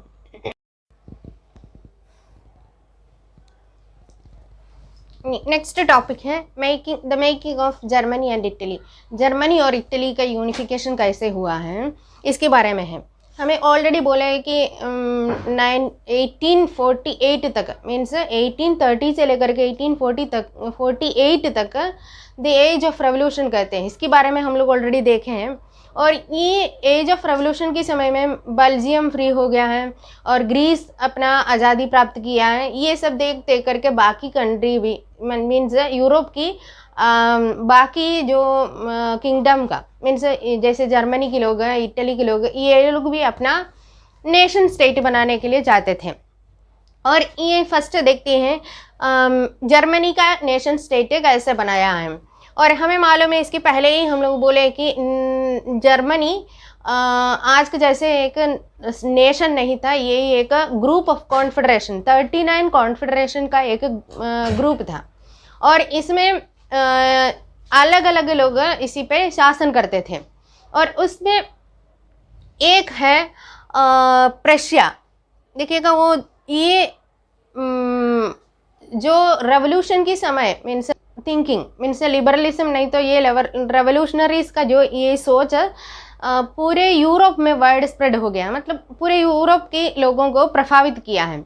और इसी के रिजल्ट जैसे जर्मनी के लोग भी अपना नेशन स्टेट बनाने के लिए चाहते थे, तो उस तरह ये जर्मनी का रेवोल्यूशनरीज कुछ लोग मिलकर के एक इनिशिएटिव बनाया है और ये नेशन बिल्डिंग के लिए। और इन लोग मिलकर देखिए एक combined force, different regions of German confederation into a nation state. ये लोग यही डिफरेंट कॉन्फेडरेशन को मिला, यूनिफाई करके एक नेशन स्टेट, जर्मनी का एक नेशन स्टेट बनाने के लिए प्लान किया है, उसके लिए रेवोल्यूशन किया है। लेकिन क्या हो गया है कि उस समय का जो मोनार्की मिलिट्री सपोर्ट से वो जो यही इन लोगों का जो ये क्या है, ये मूवमेंट को ये लोग क्या है सप्रेस कर दिया है, मीन से दबा दिया है। और इसके बाद देखिएगा इसी में दिस मिलिट्री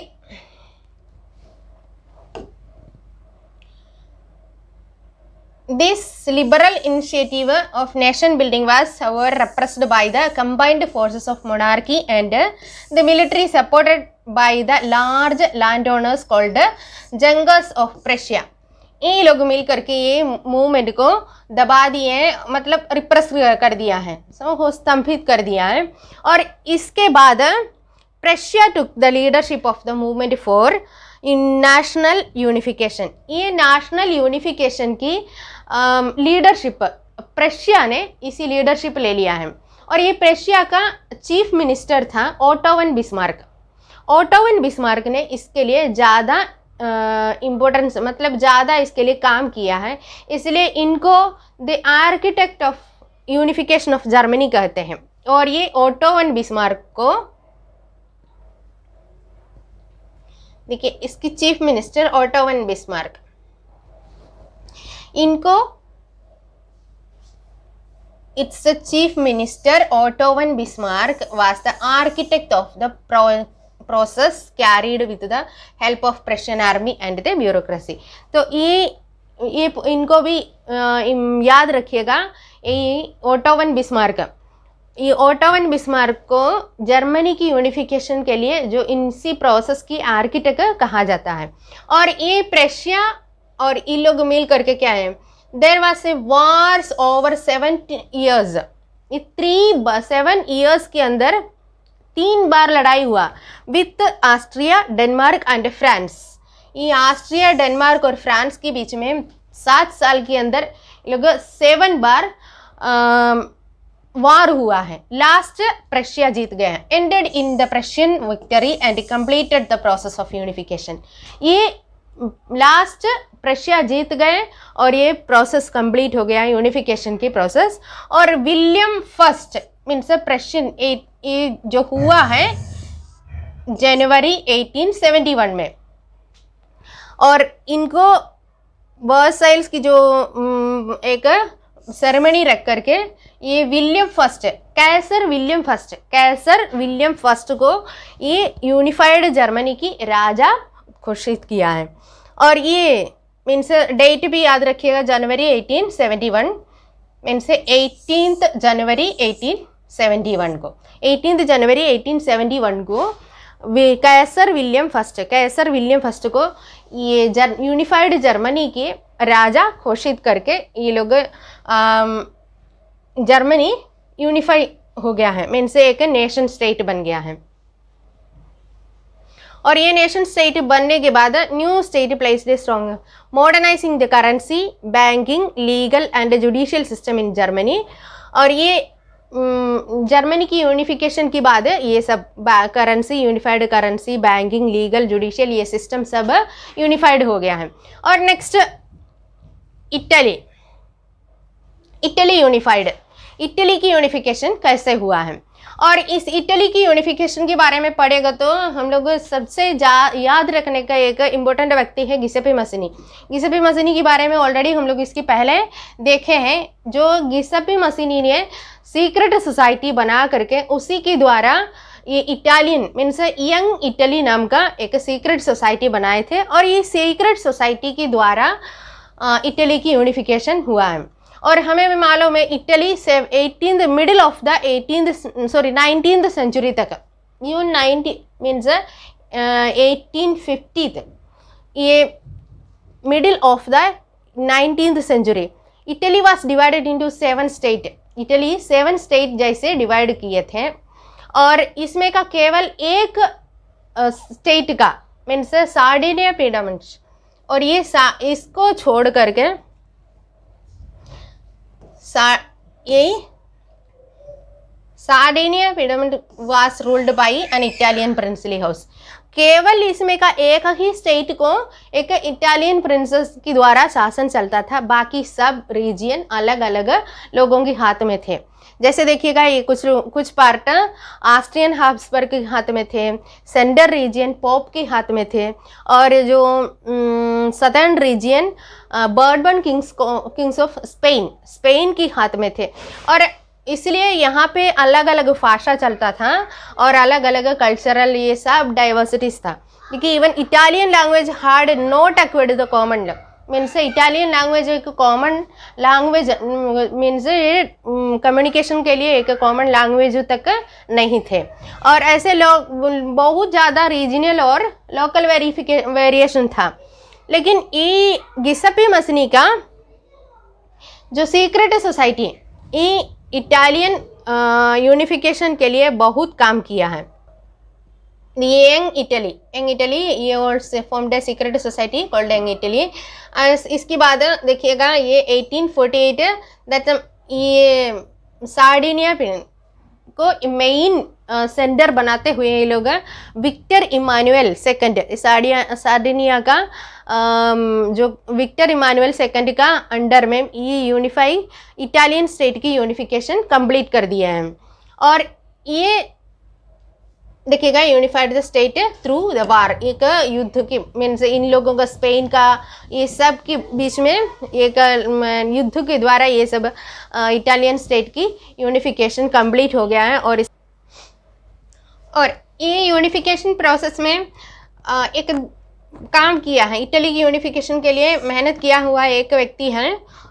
देखिएगा यहाँ पे हम लोग ऑलरेडी देखे हैं, फर्स्ट गिसेप्पे मसनी है और इसके बाद chief minister de Cavour means Camillo de Cavour है, chief minister Camillo de Cavour. और इसके बाद इसमें 2-3 लोग गिसेप्पे गरिबाल्डी, और ये सब मिल करके इटली की यूनिफिकेशन के लिए काम किया है, मेहनत किया है। Last kingdom of 2 Sicilies winning किया है। और इसके बाद support of the local pheasant, और ये जो किसान की हेल्प से ये लोग स्पेनिश लोगों को वहाँ से हटा दिए और इसी को अपनी अंडर में कर दिया। लास्ट 1861 में ये जर्मनी की यूनिफिकेशन पूरी कंप्लीट हो गया है। यूनाइटेड जर्मनी की राजा जैसे विक्टर इमानुएल सेकंड को राजा बना दिए हैं। यूनाइटेड इटली का मीन्स इटली के बाकी रीजन सब इसके इन लोगों का हाथ में आ गए और ये जर्मनी के यूनिफिकेशन प्रोसेस 1861 में कंप्लीट हो गया है।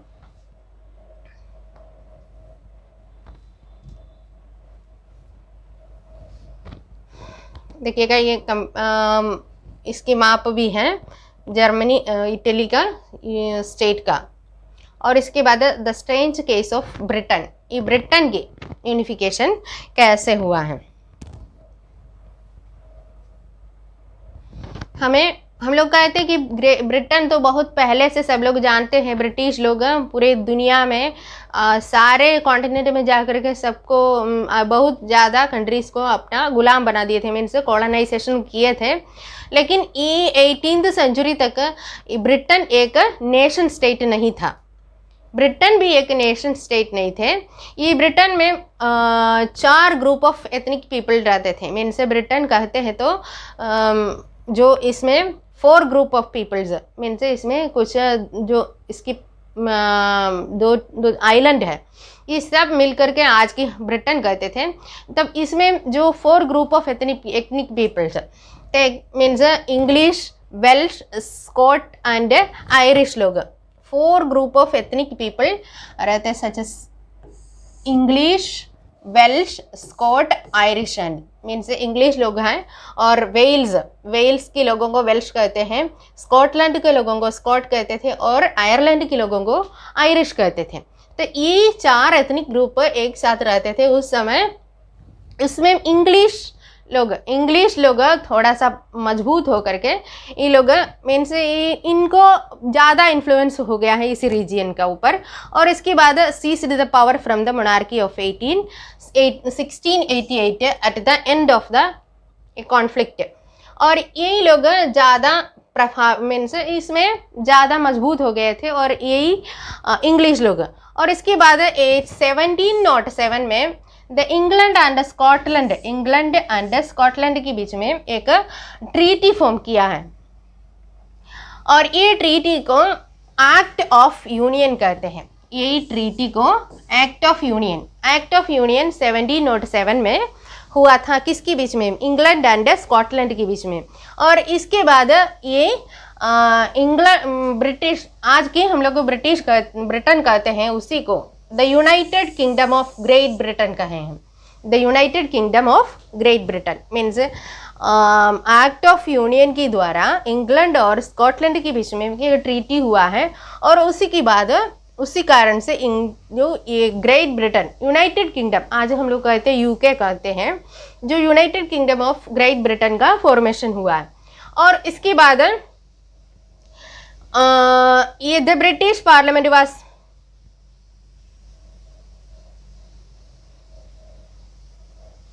और इसके बाद Ireland suffered similar fate, it was country deeply divided into Catholic. और ये इंग्लिश हेल्प द इसमें भी जो इंग्लैंड में दो ग्रुप ऑफ पीपल रहते थे, मीन्स दो क्रिश्चियंस, एक क्रिश्चियंस हैं, उसमें दो ग्रुप डिवाइड किया है, कैथोलिक्स एंड प्रोटेस्टेंट। और ये कैथोलिक्स और प्रोटेस्टेंट के बीच में कुछ समस्या हो गया है। समस्या होकर के इंग्लिश लोग the English helped the Protestant of Ireland establish their dominance over a large Catholic country. और ये Catholics revolt against British dominance were suppressed. और इसके बाद देखिए Wolton and his United Irishman 1798 में Ireland was forcibly incorporated into the United Kingdom of 1801 में, और as a British nation formation हो गया है। और लास्ट मीन्स 1801 में आयरलैंड भी इसमें ग्रुप में जोड़ दिए हैं। The British nation was forced through the propagation of A dominant English culture. और इंग्लिश कल्चर को डोमिनेंट देते हुए मीन्स ज़्यादा इम्पोर्टेंस देते हुए यही ब्रिटेन एक यूनाइटेड किंगडम हो गया है, मीन्स आज की ग्रेट ब्रिटेन कहते हैं। और ये ब्रिटिश नेशन कहे हैं, ब्रिटिश नेशन की फॉर्मेशन हुआ है।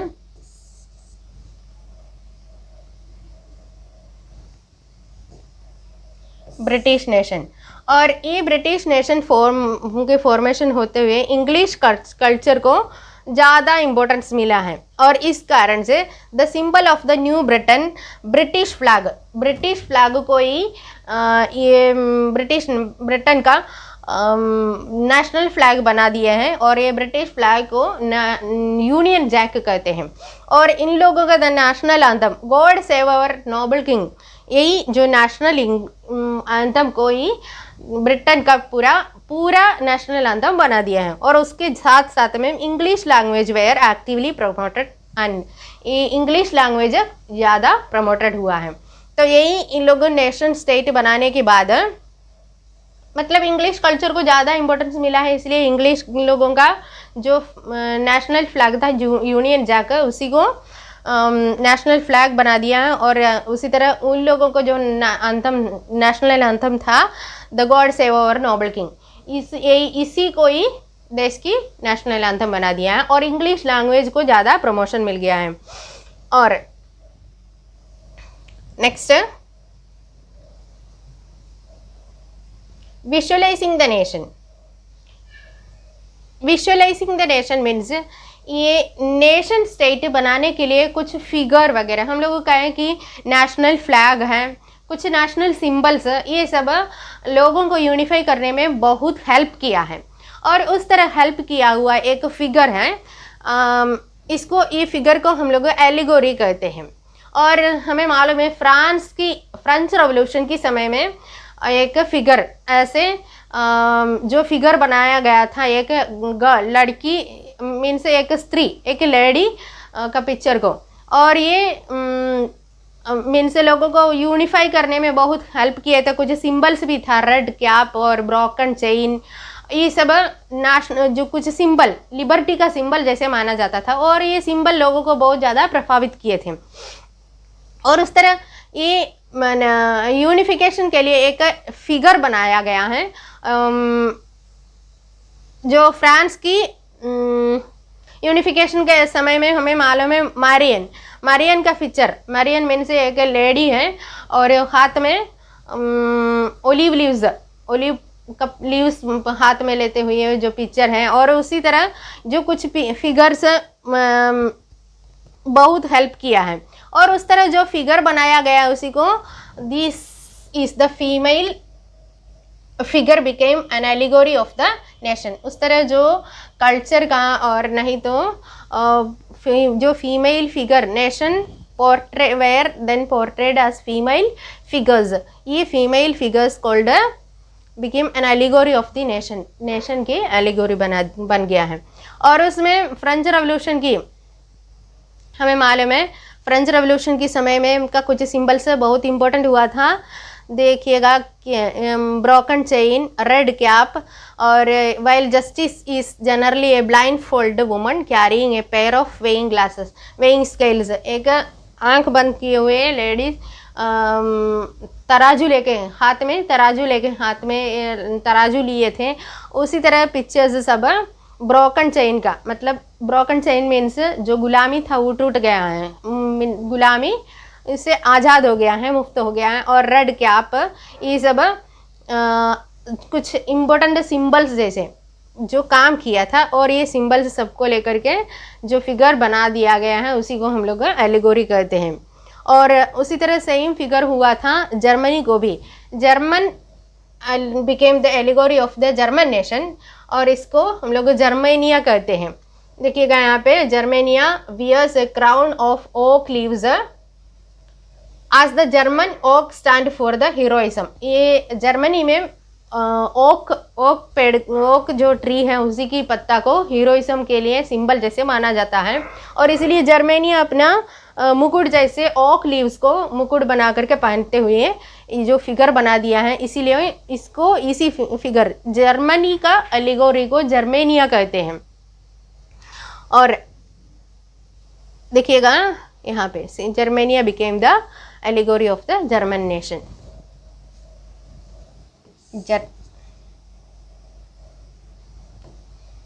Germania became the allegory of the German nation.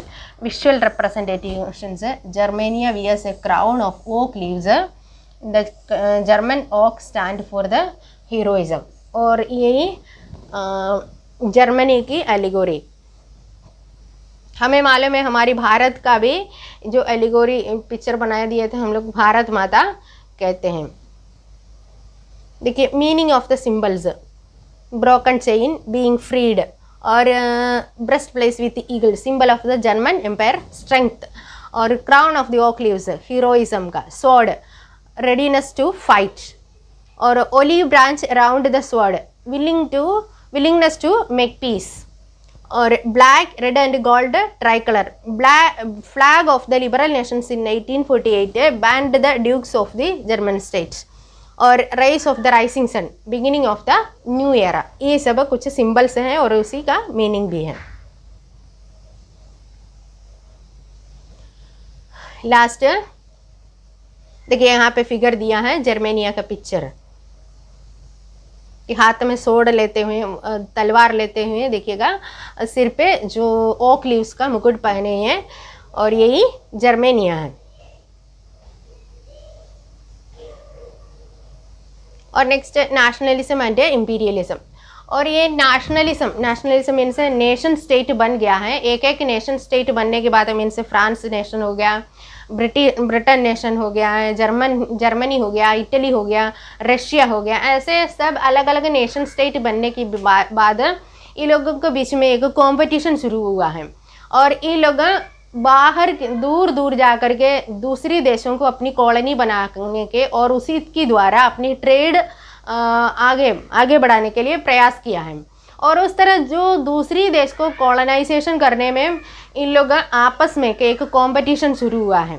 The means imperialism कहते हैं दूसरे देश में जा कर के इन लोगों का द्वारा शासन करना शुरू होता है। मीन्स हमें मालूम है ब्रिटिश लोग इंडिया में आए थे पहले ट्रेडिंग करने, और उसके बाद धीरे धीरे इंडिया की मालिक बन गया है ये लोग, और मीन्स इंडिया को ये लोग शासन करना शुरू कर दिए। जैसे बहुत सारे कंट्री को यही काम किए थे, और यही हुआ है दूसरे के बीच में, मीन्स ब्रिटेन फ्रांस, हमें मालूम है पहले इंडिया में पोर्चुगीज़ लोग आए थे और इसके बाद डच लोग आए थे और इसके बाद फ्रांस आए थे और इसके बाद ब्रिटिश आए थे।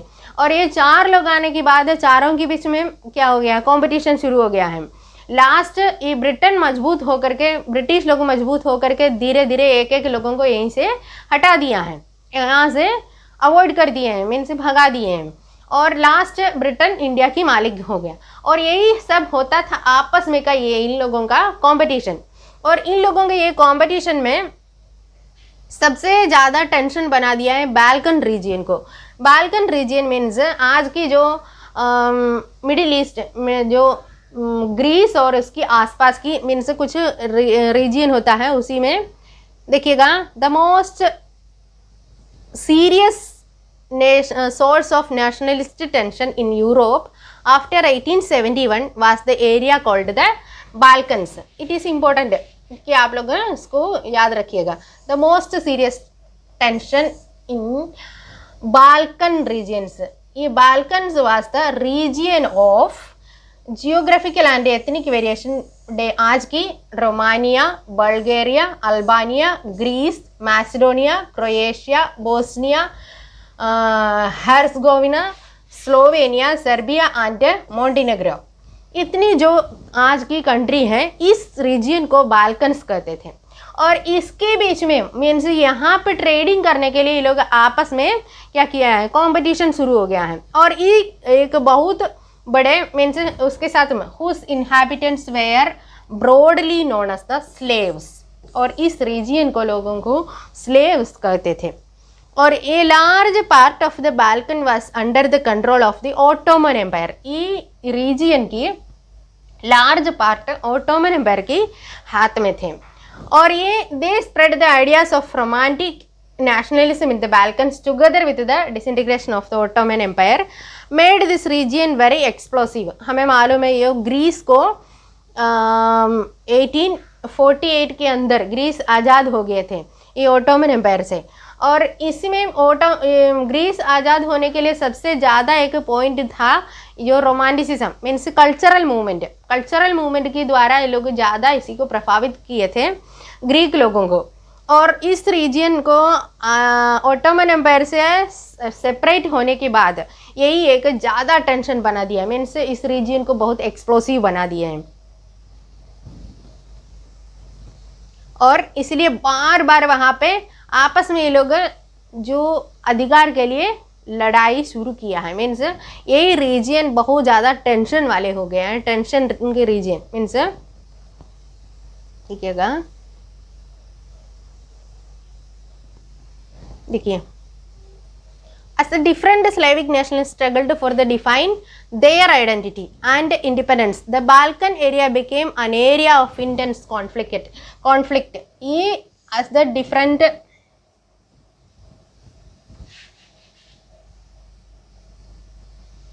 Slavic nations struggled to define their identity, सब आपस में अपनी आइडेंटिटी के लिए और स्ट्रगल किए और इसके साथ साथ में इंडिपेंडेंस के लिए। और इस कारण से the Balkans area became an intense tension conflict. ये बाल्कन रीजन बहुत टेंशन का नहीं तो कॉन्फ्लिक्ट का एरिया बना दिए हैं। देखिए during this period there was intense रिवाल्ट्री among European powers over the trade and colonies as well as naval and military might. These rivalries were very evident in the way of Balkan problem unfolded.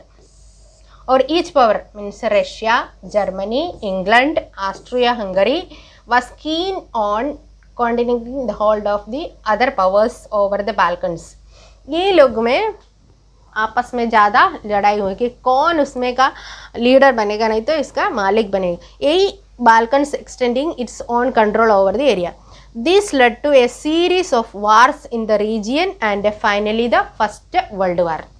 और ये Balkan reason का मालिक बनने के लिए ये लोग आपस में लड़ते रहते थे। वही लड़ाई धीरे धीरे बढ़ते बढ़ते लास्ट फर्स्ट वर्ल्ड वार का शुरुआत का कारण हो गया है। देखिएगा इस over the Balkans and extending its control over the area this led to a series of wars in the region and finally the first world war.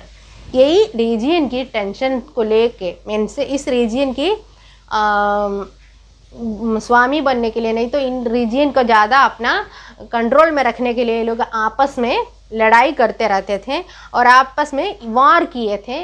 ये सीरीज ऑफ वार हुआ है और लास्ट ये तो फर्स्ट वर्ल्ड वार का कारण हो गया है। तो यही बाल्कन रीजियन का एक क्वेश्चन इम्पोर्टेंट है, बाल्कन रीजियन कौन है और ये बाल्कन रीजियन का मीन्स टेंशन, इंटेंस टेंशन नहीं तो इंटेंस कॉन्फ्लिक्ट का जो रीजियन बन गया है, क्यों, वाई, और इसकी रीज़न क्या है, और इसकी लास्ट ये बाल्कन्स की intense conflict result to first world war, उसी में ये भी क्वेश्चन आ जाएगा।